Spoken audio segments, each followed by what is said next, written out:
drive. Jimmy, close your eyes! What the fuck?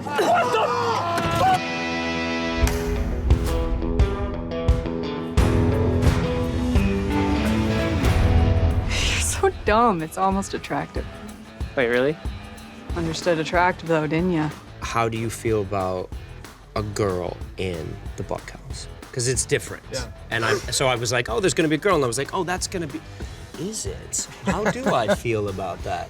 I think it's great. I think there's like a degree of accountability that brings. You know, I think the bunkhouse will be a little tidier. I think that sort of outside presence it makes everybody kind of button up a little. Yeah, maybe restores some boundaries that may have eroded. And I think that there's an awesome opportunity, I think, especially with this show, to kind of have such a dynamic indifference as far as what you're kind of used to seeing. But it doesn't mean that a female can't come into that and effortlessly kind of blend in. And they're riding horses better than Taneo's I a way am. better rider. You know, and it's fighting, and it's really, I think it was great. It was just a breath of fresh air, I think. How do you feel about romance in the workplace?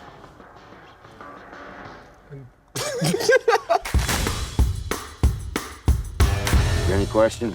We push them across the river, and we can follow the creek. Then we'd have to swim 100 cows across the river. Cows can swim. Yeah, I can't. I don't know how to swim, man. Do you know how to shut the fuck up? I think what's great about Rip's leadership is that he doesn't leave any room for questioning. He doesn't leave any room for sort of independent thought. I ain't asking your fucking permission, Jimmy. I'm telling you, now let's go. You're not necessarily expected to think, and that's like really liberating. Yeah. I think it's really liberating to be told where to go and what to do, and you can just be a cog in the machine. And I think Casey expects a little bit more independent thought that Jimmy is not ready to give.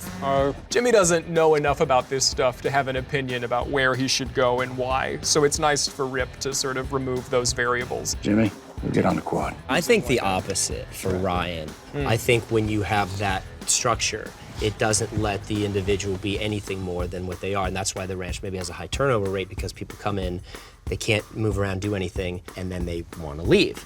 And someone like Ryan needs to excel and achieve, think more. And that's why under Casey, he's more likely to advance, to contribute in new ways and become an asset that he thinks he can be to the ranch, because that's allowed. I think Colby probably falls somewhere in the middle. I think that in his mind, he would like to think that he has opinions that he would like to share. But it's like, I mean, the hell do I know? You know, like, you guys have been doing it, it's worked. When Casey comes in, I think that it kind of brings this whole, like, do you know what you're talking about, or do you not know what you're talking about? Because I don't want to feel like you are asking me how we should attack the battle when you're leading the charge. Just trying to do it different. Different never works. And Rip is just so matter of fact. Get your asses out in that field and start moving them cows up the canyon like you told you going. You know, that I don't even know if you have an opportunity yourself to think. Like, even the bull just coming into the bar thing. It's like, clearly it doesn't make any sense, but because there isn't, it's just like, open the gate. And you're like, okay. They both can see where their ideologies conflict with problem solving, but I think I'm more of a Rip person, because I don't want to think. It's just like being an actor, right? Like, sometimes it's really nice for someone to say, hey, don't think about it. Sit down. You're gonna sit right there, and that's what's gonna happen. Because sometimes they're like, where do you want to sit? That's what that's what I want to do in my everyday life. I just want somebody to call me on the phone and tell me exactly what to do. Yeah. Like, 'cause sometimes I'll just end up sitting there doing nothing. Yeah. And I just need a micromanager. Yeah, exactly. It's Yeah. like, somebody tell me if I'm which. So mode how I'm can I supposed to hire use. Rip? Is there a Rip hotline? Send Rip. You tell me what you need and I'll take care of it. I think I get that a little bit hanging around with Cole Hauser too. Like, by the beginning of the day, I'm like, excuse me, could I please bother you for coffee? Just whatever the easiest way to make it is. And then you spend a day around Cole, and by the end of the day, you're like, hey, coffee, didn't I say coffee? God damn. Like, by the end of the day around Cole Hauser just like sticks his arm out and was like, what does he want? What is he asking for? You feel more unfiltered. You know, And that's cool he's too, because Cole, and he steps into Rip so fully. So effortlessly. And he just lives that life. You can see that. Yeah. You know what I mean? Like, it's infectious, and I think that we all deep down want to be able to be a Rip type. And be able to be so assertive, and but then so, like, respected. And it's also the difference between Rip and John Dutton, right? Because Rip will fucking yell at you till he gets what he wants. I'll fight you all goddamn day. John Dutton will just say, okay. Yeah. And he'll walk away, and then then somebody you, else and then you will don't come exist. in. Yeah, and then you don't Yeah, exist anymore. exactly. Yeah, you're on the train. One of the things people don't know about Cole so much, you know, we're seeing his character so consistent and steady throughout the show. There's a little break with Beth where he, you know, allows himself to smile.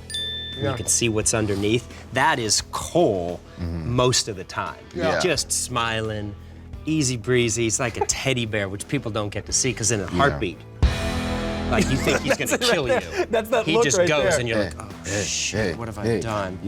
Oh my God. Kid, come here. Get your ass up here. Get on the horse, Jimmy.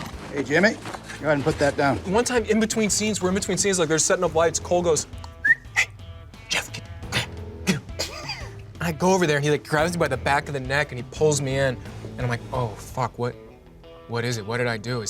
What's gonna happen? He goes, did you see where they got the coffee?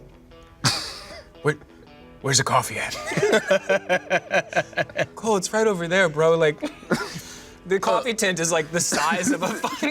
Yeah, it's like the bat sign. Yeah, it's got It's the bat. moving lights. Yeah, he gets so immersed And he's, in when he's it's- got you by the neck. You you're just listen. like, You yes, tend Cole? to listen. Yes, Pretty. sir. Yeah. It's you know when he gives you advice, you tend to be very present in the advice that is given. Yes, Cole. Yeah, you're right. Let me go grab that tent for you. I'm just gonna bring the whole tent right here. Yeah. You said you wanted all the chairs in there, Yeah, we right? can Yeah, get that. definitely. Yeah, I can grab that for you.